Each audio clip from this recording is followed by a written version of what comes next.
Asociaciones y organizaciones junto al Comité de Madres de Desaparecidos en la Guerra exigen que se reforme la Ley de Reconciliación. Don Ramón es una de las víctimas de la guerra. Él es un sobreviviente de torturas, uno de muchos casos de víctimas que exigen justicia y reparación. Con la consulta les trajimos una propuesta metodológica. Miren hasta dónde hay que llegar, ¿no?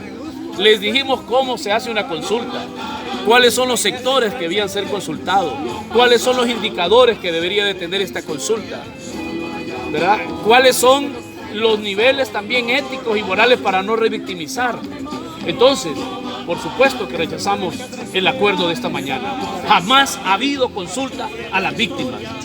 Lazo afirma que las víctimas han sido ignoradas, ya que desde el pasado julio del año 2016 se han presentado diferentes propuestas de ley de reconciliación y ninguna ha sido retomada.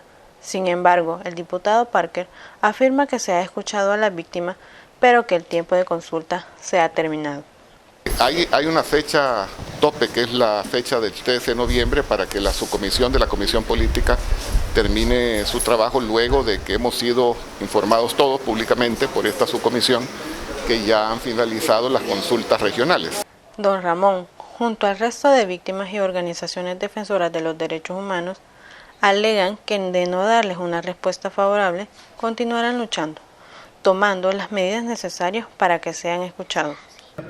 Con esta pronunciación, víctimas del conflicto armado quedan a la espera de que el Pleno Legislativo les dé una respuesta favorable. De lo contrario, ellos continuarán con la lucha hasta que se les haga justicia. Informó para ustedes Lady Soto.